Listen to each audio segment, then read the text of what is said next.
Lady Furina, this test has been unilaterally proposed by the prosecution. As it falls outside the realm of standard court proceedings, you possess the right to decline participation. Well, of course he had to tell her that. But refusing to participate is basically the same as a confession of guilt. She's just staring at the water without saying a single word. What's going on? Due to the inherent risk of the test, Lady Furina, you may... What? Hey!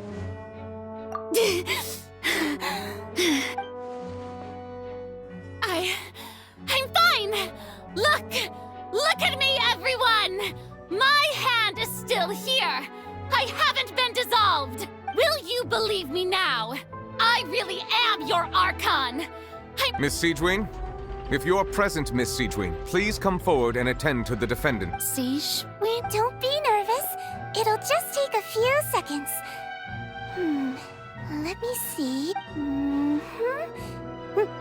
That should be enough. Please announce the results of your evaluation to the court, Miss Siegewing. As everyone doubtlessly saw, Miss Furina was displaying symptoms of hyperventilation and flushed skin. These indicate that she was experiencing the adverse effects of exposure to primordial seawater. The extent to which she was affected is the same as other humans when exposed to primordial seawater of a... Thank you, Miss Siegewing. Oh, wait. What did she just say?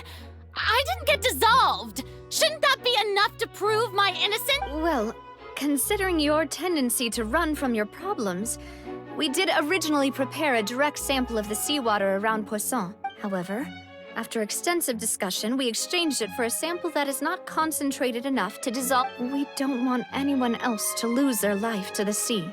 Yeah, so out of regard for Furina's life, you secured a low-concentration sample and asked the head nurse to serve as an expert witness. It's a great thing that the direct sample wasn't actually used. Furina could have... I can't believe...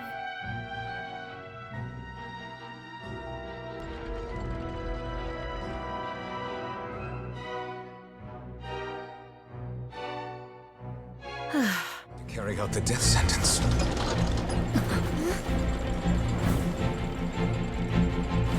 Furina!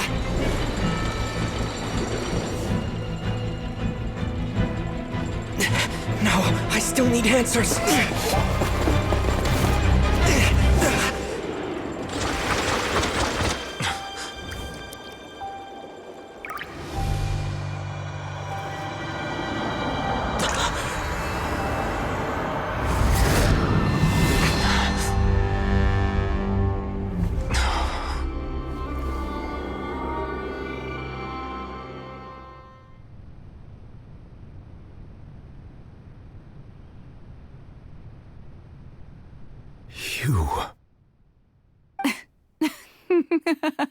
One was not amused. In fact, one was positively bemused when that problem was thrust upon me by my dearest predecessor.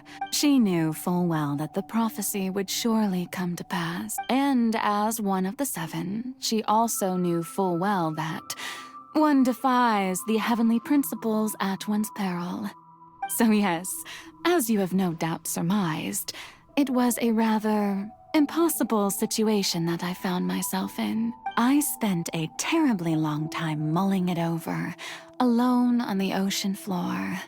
And I was almost growing barnacles by the time I finally realized there was only one possible solution to this confounding conundrum. I had to outwit the heavenly principles. I'm a genius, I know. Although, looking back now, it was hardly the inheritance one dreams of. But one can only play the hand one is dealt. I did not choose this, any more than I chose to be one of her Oceanid familiar. So you were also once one of the Oceanids, transformed into a human by Egeria's hand. Yes, I was.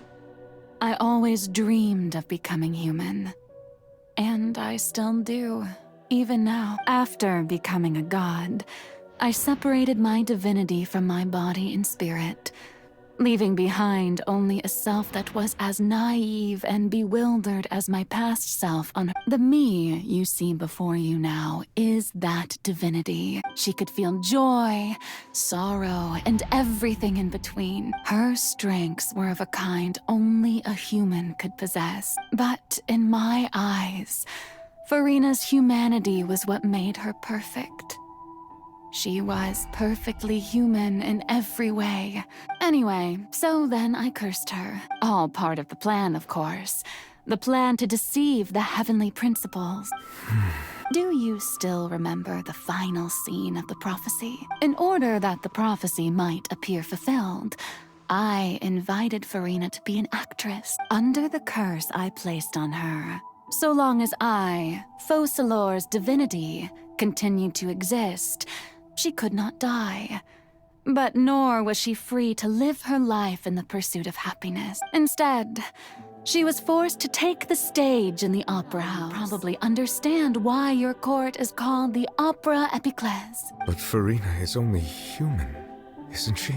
Even though she has had a long life, her mind is no stronger than that of any other ordinary. I cannot begin to fathom what she has had to endure. It has indeed.